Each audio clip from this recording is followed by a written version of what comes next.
სამი რამ, რაც უნდა გაითვალისწინოთ, სანამ ჩაეწერებით პრაქტიკოსთან ან ტაროლოგთან კონსულტაციაზე. თალია ჩემ ვიდეო იქნება თქვენთვის კეთილი რჩევა და ასევე ჩემი თავისუფალი აზრის გამოხატვა და ჩემი დაკვირვების შედეგი, ესე რომ ვთქვათ. პირველი რაც უნდა გაითვალისწინოთ, საკმაოდ მომრავლდნენ ესეთი სპეციალისტები და ტაროლოგები, რომლებიც საკუთარ სახეს არ აჩენენ, არც ნამდვილ სახელს, ან გვარს, არც წარმომავლობას, საერთოდ არაფერს, გამოდიან ლაივებში, წერენ ვიდეოებს, პლუს კიდე საჯარო გაშლის პრინციპით კი არას. რაც შეეხება კი არას პრინციპით, ჩემი აზრით თქვენ უკვე ძალიან კარგად იცით და ზოგადად ვინ ჩახედული არის ტაროლოგიაში, ძალიან კარგად იცის, რომ მსგავს საჯარო გაშლებში, მასიურად მსგავს ენერგიებში, რამდენად შესაძლებელია იყოს სანდო პასუხი. საკმაოდ დიდი პასუხისგებლობაა, როდესაც შენ ასე გადიხარ ლაივში საჯაროდ, ადამიანი გწერს შენ ან პრობლემაზე, ან პირად საკითხზე და შენ აძლევ ზედაპირულ პასუხს. რამხელა პასუხისგებლობას იღებს შენს თავზე და რამხელა გავლენა შესაძლებელია მოახდინოს შენმა სიტყვამ ეკრანს მიღმა მომმართველ ადამიანზე. ანუ რა უშლის ხელს ამ ადამიანებს, რომ წარმოაჩინოს საკუთარი თავი. და რამდენად სანდოდ მიაჩნიათ მათ ის ინფორმაცია, რასაც გასცემენ. ეს ერთი. ეს არის ძალიან დიდი red flag-ი ჩემთვის. მეორე რაც შეეხება. ჩაეწერეთ კონსულტაციაზე და პირველ თუ არა მეორე სიტყვაში უკვე გეუბნებიანო, თქვენზე არის მაგიური ზეგავლენა, საგვარეულო წყევლა, ნეგატივი, წმენდა გჭირდებათ, მოიტანეთ 200 ცალი კვერცხი, მოიტანეთ 3000 ცალი სანთელი, თუ არა და არაფერი არ გიშველით, სასწრაფოდ უნდა გაიწმინდოთ, თუ არა და თქვენს ოჯახს, თქვენს მეგობრებს, თქვენს საყვარელ ადამიანს ყველაფერი ცუდად წაგივათ ცხოვრების ნებისმიერ ასპექტსა და სფეროში. ანუ გუშინაც მქონდა მსგავსი შემთხვევა, სულ შემთხვევით ვნახე ერთ-ერთი ადამიანის ესეთი ლაივში იყო გასული და ადამიანი ეკითხება, ახალ წლამდე რა მოხდება მის პირად ცხოვრებაში. ერთ არკანში ამ ქალბატონმა ამ ადამიანს უთხრა, რომ თუ არ მოიხსნის მაგიურ ზეგავლენას და თუ არ გაიწმინდება და კონკრეტულად მასთან, მეორე ნახევარი კი არა შესაძლებელია მის სიცოცხლეს დაემუქროს საფრთხე. ანუ გამაგებინეთ, ვინ მოგცათ თქვენ ამის უფლება, რომ თქვენ ასეთ გავლენას ახდენთ ადამიანზე, ასეთ манипуляციას ახდენთ მის ემოციებზე და ფსიქოლოგიურ ზეწოლას. ანუ ვინ მოგცათ თქვენ ამის პასუხისგებლობა, რომელმა ძალებმა მოგცეს თქვენ ამაზე პასუხისგებლობა და საერთოდ იაზრებთ თუ არა თქვენ, თუ რას აკეთებთ? აი, რას აკეთებთ? ან იცით საერთოდ რა პრინციპით მუშაობთ, რა ძალებთან მუშაობთ, რა მსოფლმხედველობა გაქვთ, რა გამოცდილება გაქვთ ზოგადად.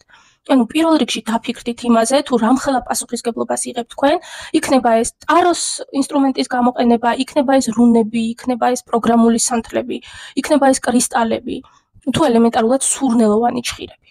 ანუ გაიაზრეთ და ვინც თქვენს დაშინებას ცდილობს მსგავს ტაროლოგისგან და პრაქტიკოსისგან, გაიქეცით.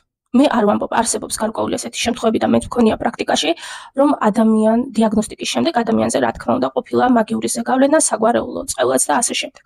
მაგრამ მე ვამბობ მასიურ დაშინებაზე, რაც ახლა ხდება. ანუ მასიურ ფსიქოზზე.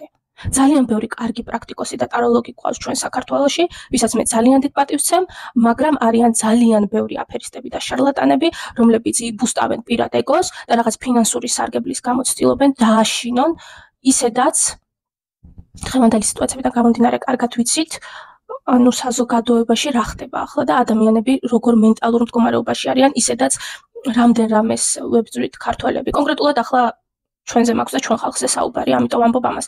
ანუ გაიაზრეთ რა ცოტა მოდით გონს. გაიაზრეთ რას აკეთებთ. სანამ პირს გააღებთ, 100 ჯერ დაფიქრდით. და მესამე რაც ყველაზე მთავარი არის ის, რომ როდესაც ეს უკვე ეხება კლიენტებს, მომმართველებს, იგივე კვერენტებს თუნდაც. როდესაც თქვენ მიდიხართ პრაქტიკოსთან და გსურთ დახმარება. ნუ გონიათ, რომ შეიძლება ეს მოხდეს 2 დღეში ან 1 კვირაში. ნუ წახვალთ 5 პრაქტიკოსთან ერთად და შემდგომ ნუელით შედეგს. იმიტომ რომ ენერგია აირევა და შესაძლებელია დადებითის მაგივრად სრული ქაოსი გამოიწვიოს და ის რაც თქვენ გსურთ არ გამოვიდეს. მეორე ასევე გააზრებულად მიდით, გაიაზრეთ ნამდვილად გაქვთ თუ არა პრობლემა, კარგად დაფიქრდით, დაწონეთ ყველაფერი, გადახედეთ თქვენ სიტუაციას, თქვენ მდგომარეობას, რამ გამოიწვია ეს, ხართ თუ არა თქვენ დამნაშავე ამაში, ან მესამე პირი, ან ზოგადად თქვენ ცხოვრებისაო სიტუაციას და ენერგიებს გადახედეთ.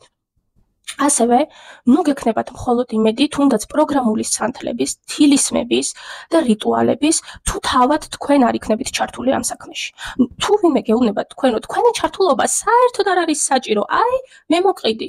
აი, თუნდაც მე ვამზადებ პროგრამულ სანთლებს და მე რო გითხრათ, აიყიდე ჩემგან პროგრამული სანთელი ფინანსებზე, შენ არაფერი არ გააკეთო და მოვა შენ და წიდან ჩამოცვივა ფულები.